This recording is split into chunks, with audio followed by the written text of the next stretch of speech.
What up, Dodger fans? Nice and simple. I'm back. And I'm in love with the good life. Can't give it up. Make it to the top. Keep climbing. I wanna live it up. The good life. I'm coming up. I'm coming up.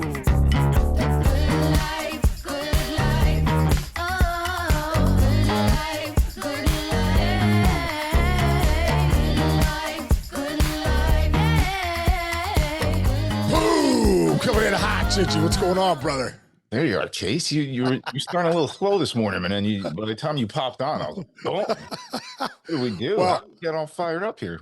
Well, I always got it. It's funny. I was just texting you because in the mornings, I like to get a workout in, get a walk. I wake up, I get a nice walk in, and I come out, get a workout in. I know today wasn't big, just 15-minute Peloton.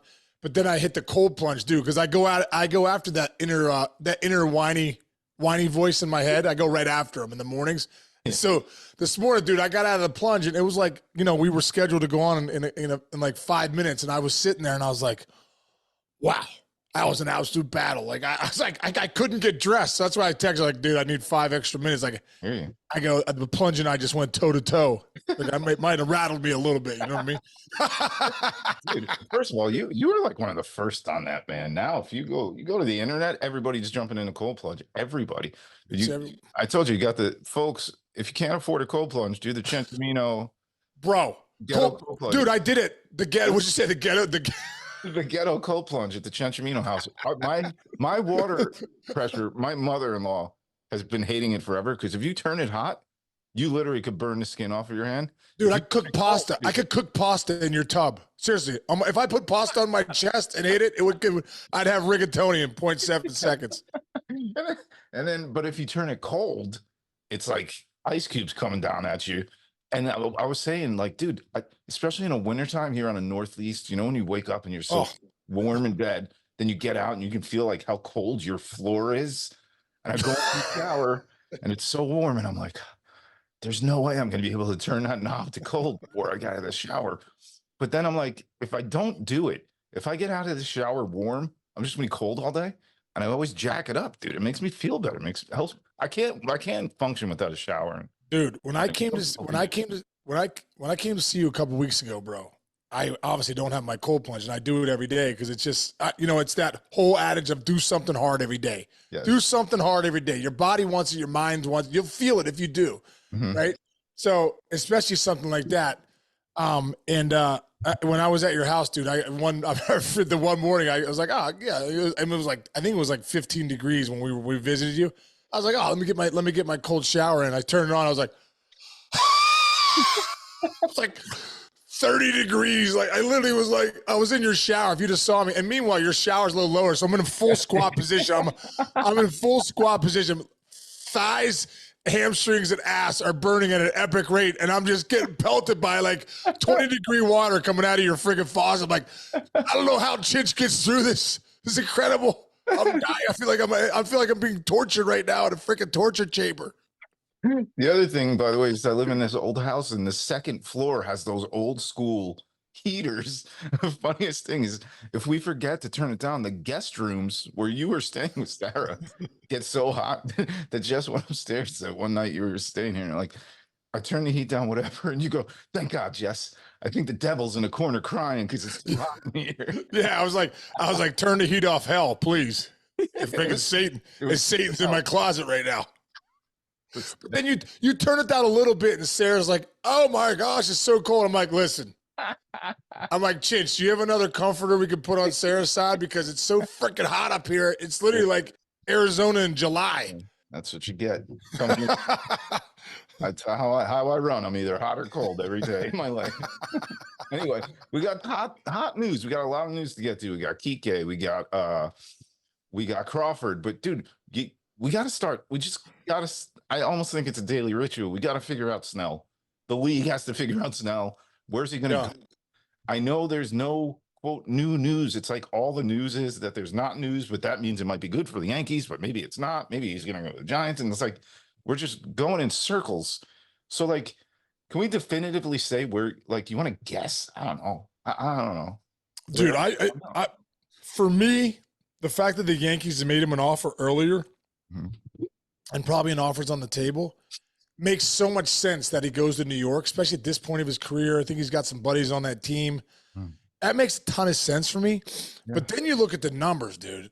And I just think, like, I don't know. Like, everyone's like, what about a shorter term Bellinger deal? Like, hey, 3 years. So what if you said, okay, Snell, we'll give you 3 years at 40 a year, 120. Well, the AAV, right, would push the Yankees to that $297 million luxury tax threshold. So they'd be paying 100% of that tax. So that $40 million now becomes $80 million. Like, so that contract, that's 3 years, 120 is now 140. I know. That's I mean, tough. 240 is now 240. Right. So are you willing to do, like, would you do that if you were House Steinbrenner? I'm saying, like, I know you want to win. You got an incredible team, you know, and, you know, they obviously they brought in Stroman, Rodon, dude. First off, Rodon looks great. I mean, that first start, Nestor Cortez. Don't forget, for most of the year, they didn't have a healthy Rodon. Right. No, I think he got 14 starts, and Nestor was pretty much gone the whole year, or at least over half the year. And he's So awesome. those are two, like, all-star, you know, Level stuff. right. Talent. You got them in the rotation with Stroman and Cole, and they all stay healthy. That's enough. That's where I'm. Okay. That's enough right there. You think it is because now, but here again, though, how much more do you become the team to beat if you're going Cole, Snell, then those two guys? That's the thing. If Snell comes in, how much are you willing to pay to get to the World Series and win the World Series? I think that's what the bottom line is. I think that's what it is. Yeah. If Snell comes in, bro, they're the team. Like, could they win the World Series without him? I'll answer. Yes. Yeah. Oh, you say yes. No doubt, about 100%, bro. So I like right now when I look at the Yankees, just for the vibe, I go, that looks good. Five looks good. Lineup looks good. Lineup's long. Yeah. We for like everybody. Oh man, it's so funny on the internet. People are like Yankees really didn't do anything. Yes, they did. They got maybe the best hitter in baseball. Maybe the best. They did. They got Verdugo too. He's like a pretty good leadoff guy. Yes. And, Oh yeah, and dude, that too.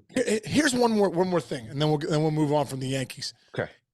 Don't sleep. You know who's gonna have a huge year this year? DJ LeMahieu. Yes.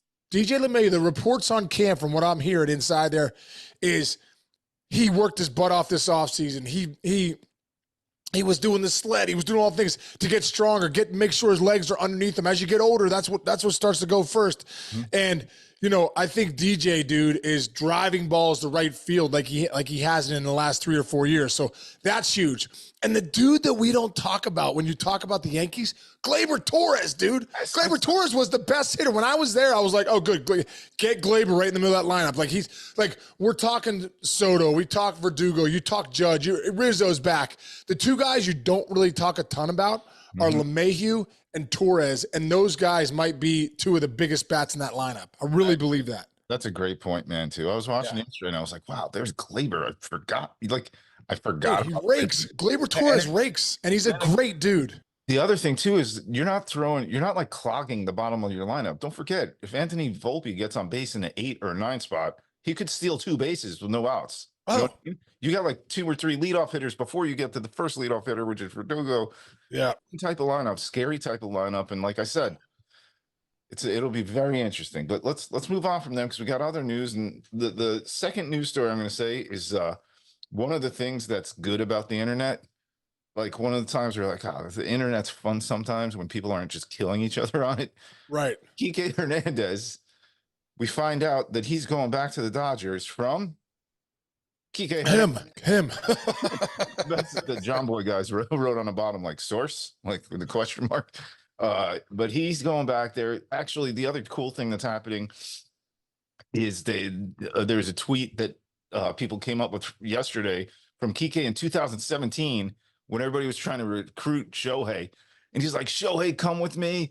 I know some of the guys that you know, because at the time they had a lot of the Japanese pitcher on the team. He's like, I'll catch your bullpens, whatever. And now they're teammates. I don't think he could have done better. One, he can play any single position on a field. Like right. They a little more diverse.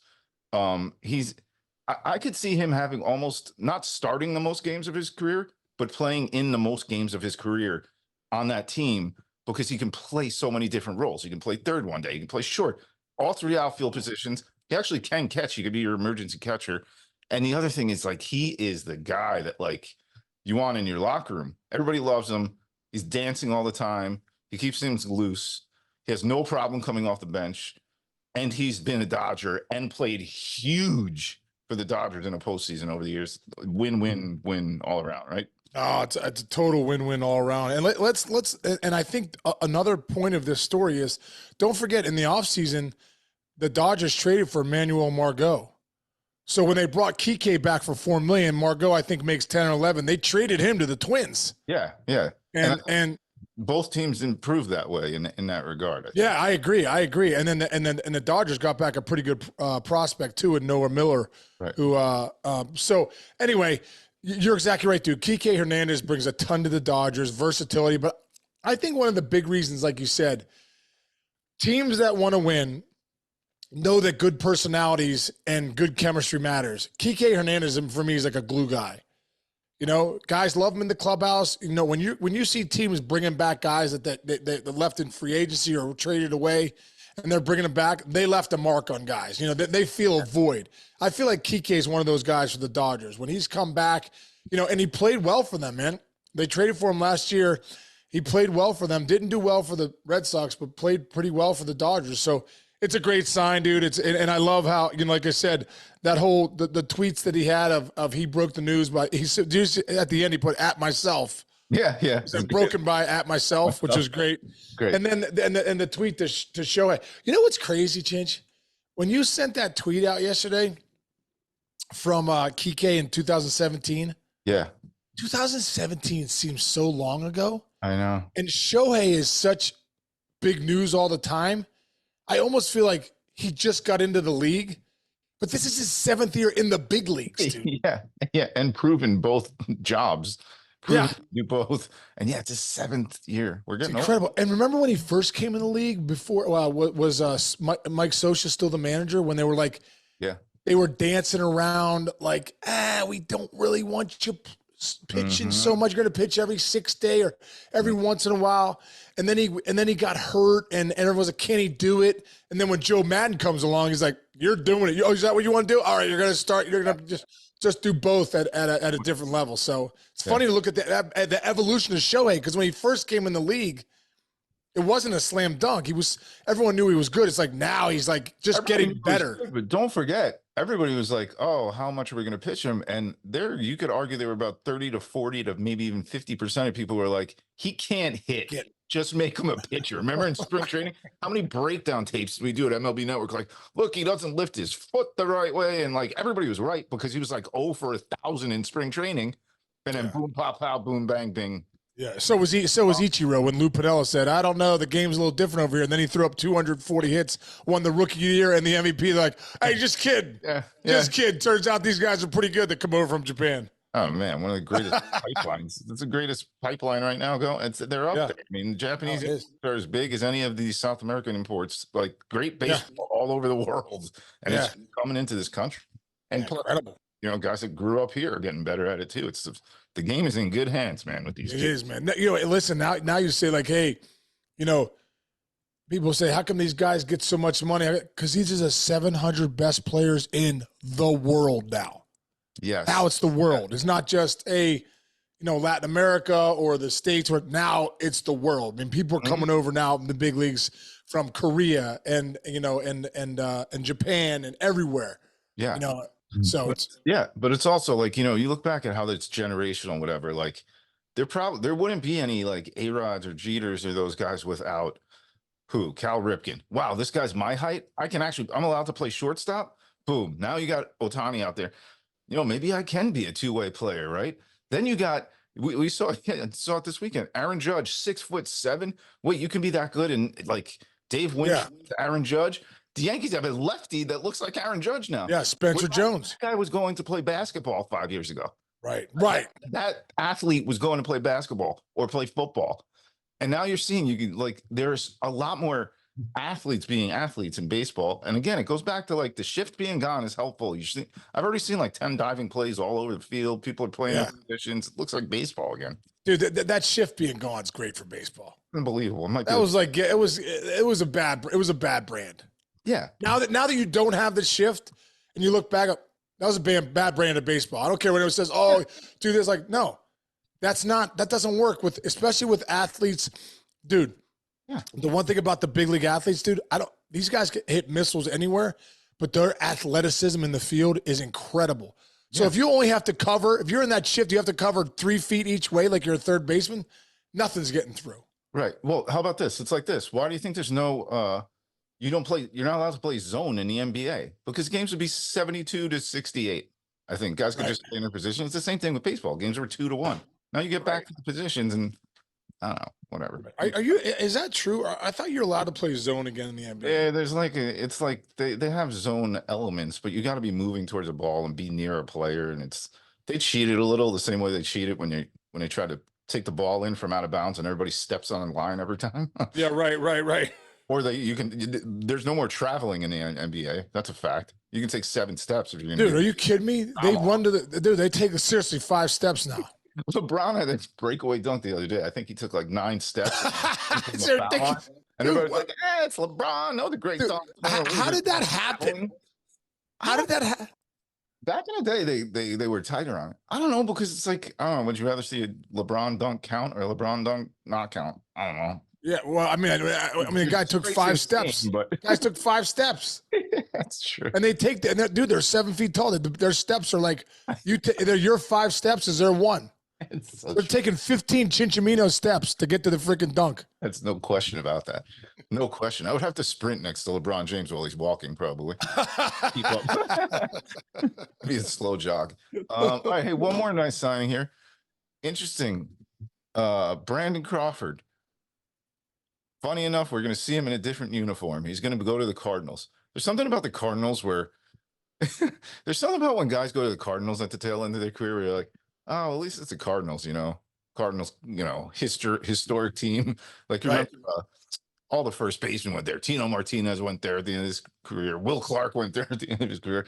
Crawford is he's an all-time giant for this generation of Giants fans. I'll say it that way. I'm not going to go back to like some of the greatest players of all time, but there was no Brandon Crawford was the Giants. He was part of the whole scheme of things and one of the best defenders of our generation, I would say. And grew up there in San Fran too. You know what I mean? Like, yeah, man, I love it. I think it's a great sign for the Cardinals. I like that. They always bring in the veteran guys towards the end of their career.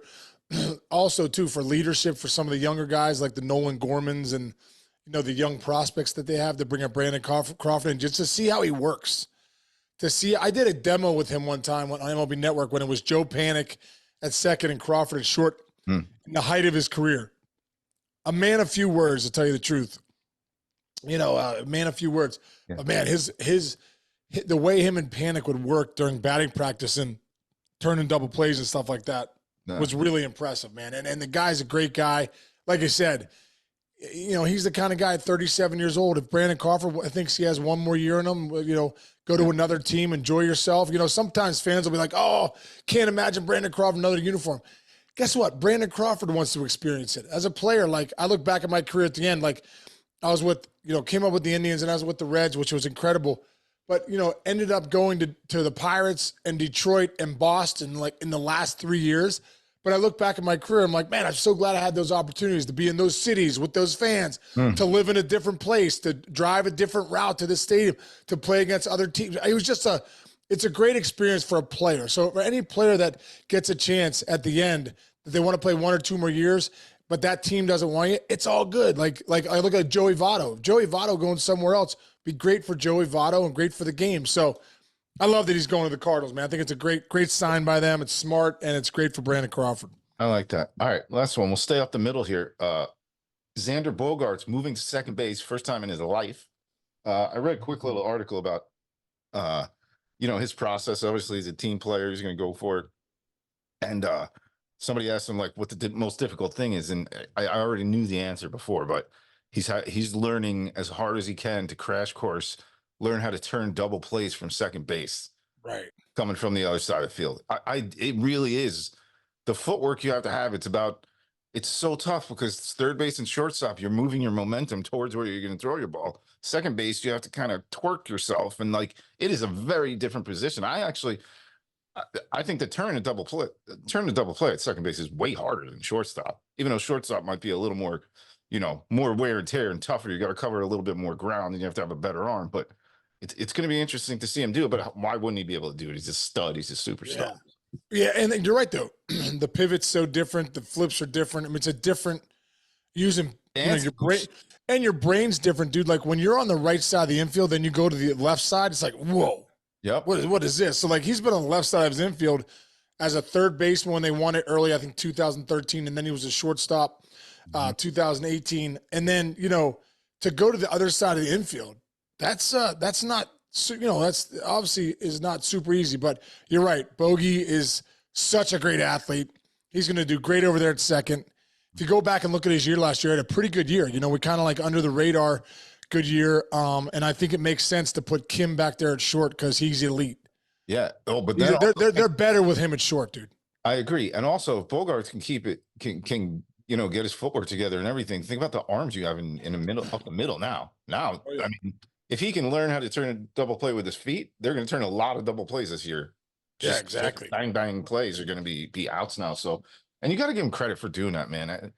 He's a super stud. He's making a lot of money and he's like, I'll do it for the team. And he, like the Red Sox got rid of him, all that kind of stuff. And like here and there, you hear bad rap about him, but I've never heard anybody say he's a bad guy or anything. And he busts his ass. And if he's going to move to second as an all-star, he's an all-star type player. Yeah. Credit. They dude, on the other flip side, they say he's an incredible leader, an incredible guy that brings, leader of men. So, yeah, and I love it, dude. At the end of the day, they gave him a huge contract, what he wanted. It makes sense, if you're a player too, and they're like, listen, once you move to second base, he's like, whatever it takes to win. Yeah. At this stage, guys' careers, like, whatever it takes to win. That's why Tatis isn't right. Good point. Great point. Yeah, go back in the day, the guys who did it before. If you see Cal Ripken moving off of shortstop to go play third base, you see A-Rod move off shortstop. Exactly. Could have played shortstop for another 5 or 6 years, and he moved to third. There's no doubt. Yeah, there's no doubt. So exactly. it's worth it for those guys. Plus, if I'm making $150 million, I'll probably play wherever you put me, man. You kidding me? You give me $150,000. I'll be like, what do you want me to play? Nice. All right. So other guys still out there. We're on Snell watch. You get the sense that one's closer than everything else, but you never know. And at least we're fine. If I'm Snell, I want to get into camp, dude. Games have started. Like, so all right, dude. Like on your couch right now. Yeah, like come on. Yeah, I know. Well, we'll see. He's gonna be sitting on his couch today watching some games. We got a bunch of games on. Yeah, I love how these broadcast companies can. Back in the day, there were these two. I'll explain this from a TV perspective. There were these two groups of dudes who had cameras, and they had really good connections, whatever. And they would just show up at each game for like the first 2 or 3 innings, try to grab an at bat, and it was that high home angle because it was behind home plate. Like kind of like when your dad, like the video of your dad videoing you in like a high school game. That's what these guys did. Dude, that was the entire way we got baseball highlights in spring training back in the day. These one guys would go to the earlier games, the other guys would go to the kind of later games. And then you also, by the way, didn't have the internet of the stats of the game. So we would find out like by some news organization or the PR teams would send out like, hey, Ortiz homered today. And they're like, oh, did those guys get the homer? And they're like, oh, we didn't get it. So like you wouldn't even see the highlight of David Ortiz and homer. Now every regional network is airing games. I was sitting games are on in the afternoon. I was like, got Yankees here. I'll go to the Mets there. You go to MLB.com. I watch every game. It's incredible. It's really amazing. And it's like good broadcast teams. It's not like these are like, this is like the teams they're doing. It's their spring training too. Like you hear Ron Darling talking about like the Mets starting pitcher in a second inning in February. That never happens. That's great. And the dude also too, what I love is when, you keep watching the game, then you see all the guys that are in the game later, like number 89, number 76. Dude, I remember being number 56 with the Indians. Like, I'm like, yeah, baby, 56. Like, get me in the game. Get Tommy out of here. Get Tommy in the hit. Tommy, hit the showers. Let me get in there. And, so I remember in those games, the first time ever in my life, I would pinch run. Tommy would double, and they'd be like, hey, go. We're taking Tommy. I was like, I'm pinch running. Let's go. That's funny. And there's a kid in a Yankee game who's obviously not going to make the team. He's like a call-up. He was in the 80s or 90s number yesterday, and he ripped like a double, 2 RBI double. He gets a second, and he was going nuts. Like he just won the World Series, but the whole team's like, yeah, it's so great. It's great. Good stuff. The only question you have as a veteran is do you stick around? You know what I mean? Like, because when you're a veteran, you get your 2 at-bats, you go get your workout in, you get get a nice lift in, get your sprints in, and then you take it to the house, get your cold plunge. Like, I can't remember, it was a couple of veteran guys like, I'm sticking around. They watched me, I'm going to watch them. I'm like, I'm out of here. Matter of fact, I got a great, real quick story to end it. Let's go. So, dude, Joey, this is the first time I ever met Joey Votto. 2005.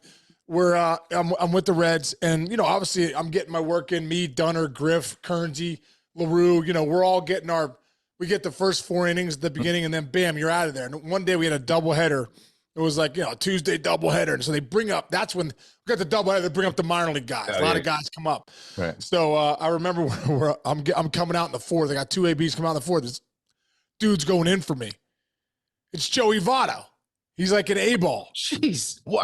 He's like an A-ball. And he's like, I'm like, dude, and I remember saying to him, hey, go get him, dude. I know you're a big prospect and you got a chance now to impress the brass. You got a chance here to impress the brass. So go get him. But I remember that was the first time I ever met Joey Votto. I think he was an A-ball when I was like, hey, I'll see you later. I'm going to go get a quick lift in. I hope you get a couple hits. Wow. That's like a 25-year handshake. That's like a 25-year handshake of first baseman. That's your team. Seriously, for the Reds. For about great point. That's the first baseman from 90. Those are the first baseman from 98 until 2000. Yeah, you're right. Almost a 20 years. Holy longer than that, right? Longer. Yeah, almost 30 years, dude. It's like almost 25 years. 25 years of first baseman right there. Wow. You didn't hand it off to him right away, though. You passing the torch. No. You had a couple good years in you before he got up there. Nice. All right, man. Great show. Right. So glad to be talking about baseball and actual baseball and stuff. So I know it's great, dude. I love it. I love it too. All right, man. I'm gonna go maybe cold plunge again, just to, for shits and giggles. Go for it. All right, man. All right, Chinchy. Have a great rest of the day, man. Everybody out there, thanks for listening. Dumont, congrats on the bat, dude. Hey, Chinchy, we should start every month. We should start giving something away. Let's start doing that. So 100% agree. This is February. Let's lock down something for March. Okay, done deal. Okay. We're talking about. All right. Love you, buddy. Thanks, guys. See you, brother.